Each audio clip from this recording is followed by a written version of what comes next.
In this example, we're going to be looking at whether or not these things, how we would classify them as type A programs or type B programs for the purpose for single audit.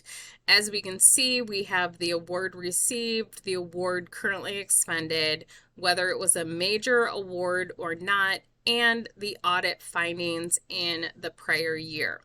So when we're looking at, remember that we have to look at anything that's over 750,000.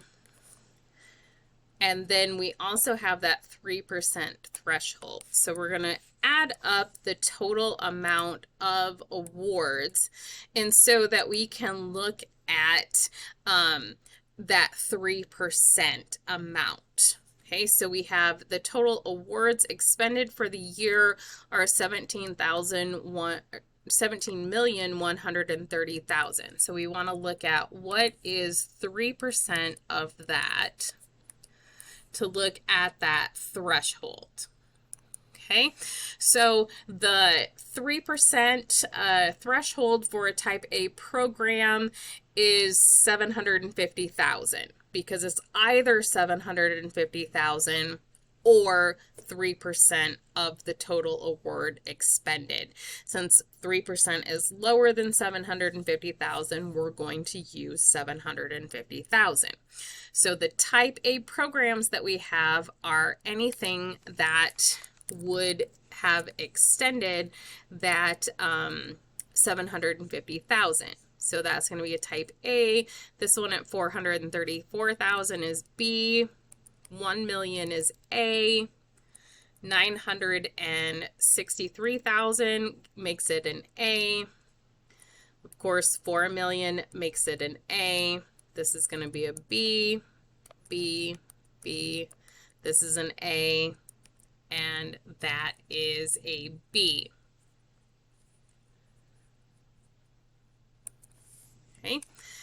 Then, so we've considered which ones are type A and which ones are type B. So type A is anything over 750,000. So based on the information provided above, list any low-risk type A programs or high-risk type B programs. So we're going to look at what is that risk level. So low-risk programs were previously audited in at least one of the two most recent audit periods as a major program with no audit findings. So we see that's a major program, and no, it wasn't audited. So then that would be, so there were no audit findings in the prior year, and it's a major program. This is going to be considered a low risk. So it was previously audited with no issues. Okay. Then the other type A programs are going to be classified as high risk because they this one didn't have an audit. Okay. These two did not have audits in previous years. And this one did have an audit in the previous year, but it had adverse findings. So these are all high risk and would be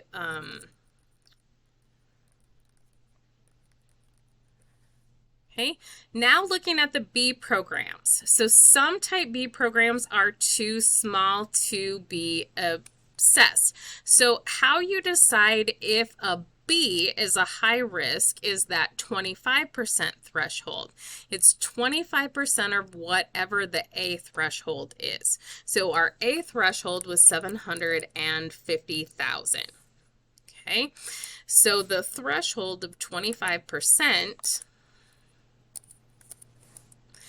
is 187,500. So anything under 187,500 as a type B would not need to be assessed. So like number 8 here at 74,000 and number 10 at 150,000 would be considered too small to be assessed. Okay.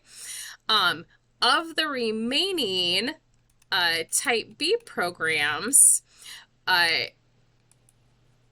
we would look at, would any of them be considered low risk, okay, or high risk?